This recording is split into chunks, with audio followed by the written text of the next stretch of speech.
Hey guys, it's Annie. Welcome back to my channel, or welcome if this is the first video of mine you are landing on. Today I am hopefully going to help those of you who have been dreaming of starting a YouTube channel or the YouTube channel of your dreams, but are held back and limited by any number of fears or anxieties related to getting started. Trust me, I've been there before. I've been the one who was dreaming about starting a YouTube channel and being successful on YouTube. I was once also the one who was extremely scared and plagued by all of these anxieties of getting started. And now I have my dream job. I am building my dream life. I have now built a six-figure business from my channel. And now I wish every single day that I had pushed past all those fears and started so much earlier. So in this video, I'm hoping that I can help at least one person do the same thing and push past all of those fears to start and grow the dream channel of your dreams. So one of the biggest reasons why so many people want to start a YouTube channel but are held back from starting is because of the fear of failure. You are afraid to start this channel, put your absolute everything into creating content,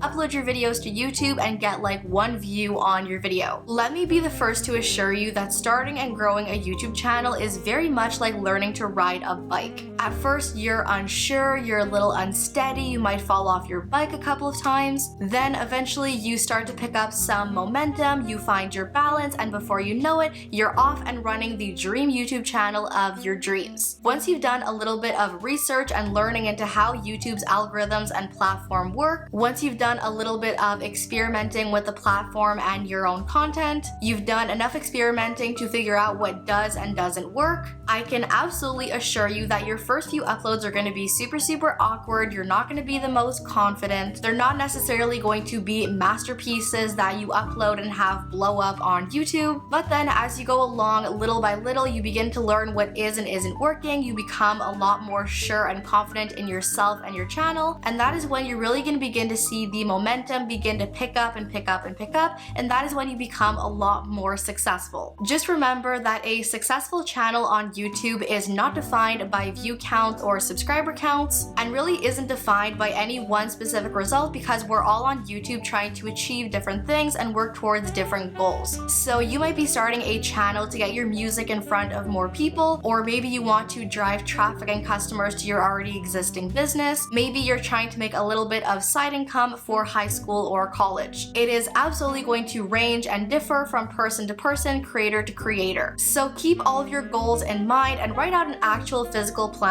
of how you're going to get from point A to point B, how you're going to grow from absolute zero to exactly where it is you want to end up. Then also just give yourself a little bit of grace and patience, and I promise you one day you will get there. Now, another very common reason why so many people want to start on YouTube but are so held back is very simply the fear of people you know personally finding out about your channel and judging you. The very first thing I can definitely say about that is that having a YouTube channel or TikTok or a blog is definitely not as cringy and looked down on as it was back in 2012. Back then, having a channel or being a creator or being an influencer was something that was wildly misunderstood and really judged. Whereas now in 2023, it's actually very normal to have a channel or be on social media as a whole. It's actually now in 2023 a lot less likely that you're gonna run into somebody who is not on TikTok or YouTube or Instagram or some other platform. The other thing I have definitely come to learn in the 5+ years I've been on YouTube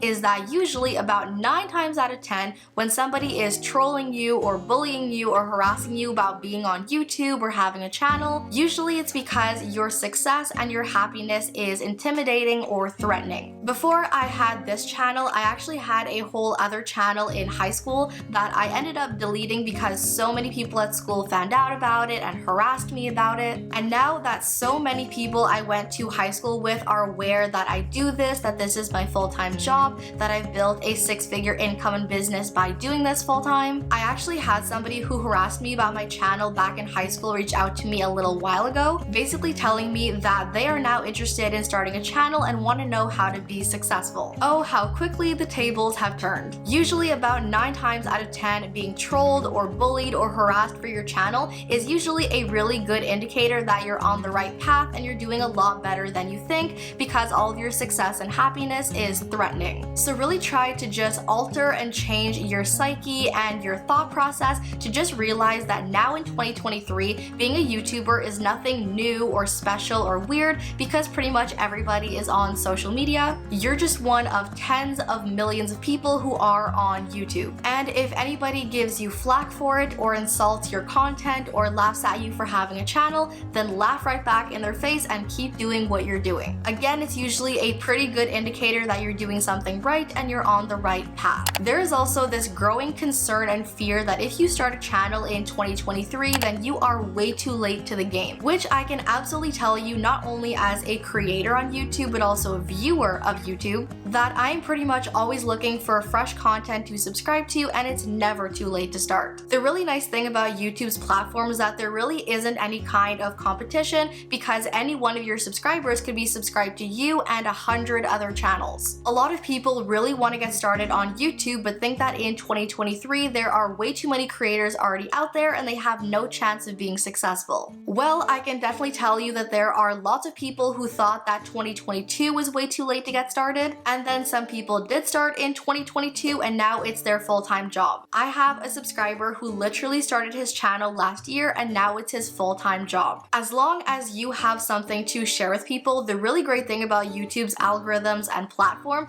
is that they will always put your videos in front of the right people and help you to reach people. It may not be overnight, you might not get 1 million subscribers tomorrow or 100,000 views on your videos, but as long as you are actively putting out content on YouTube, you are going to continuously be reaching people and growing. So I can definitely attest that even if you start YouTube in 10 years, it will never be too late. Now, a lot of the fears and anxieties I've shared so far in this video are all fears that people tend to have before starting a channel. However, another very common thing that happens to a lot of newer creators is that they will start a channel and have their channel for 6 months or a year and a half or so. Then all of a sudden they hit a roadblock, their growth sort of comes to a standstill, and they fear they're never gonna get going again and never go any further. You haven't gotten any new subscribers in what feels like a lifetime, your videos feel like they've actually dropped in views, you feel like you're not really reaching people anymore, maybe you feel like your views and subscribers never really got there in the first place and you think your channel is cooked. No, you do not need to delete your channel and start all over again. No, you do not need to delete all your videos, gut your channel, and start over fresh. Your next move is not to quit. Your next move is not to give up your dreams of being a YouTuber and move on. Your next move needs to be sitting down with your trusty old analytics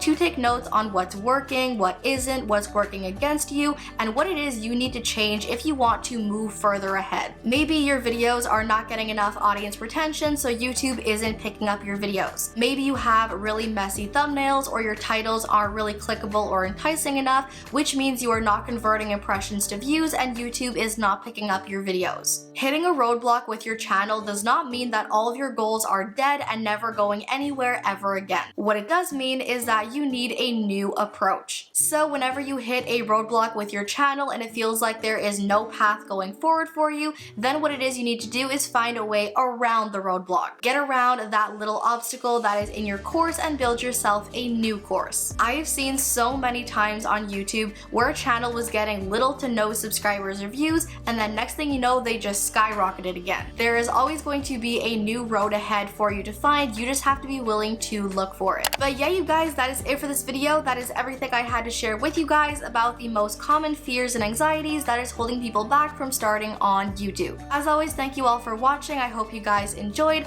Love you all to the moon and back, and I'll see you in my next video. Bye!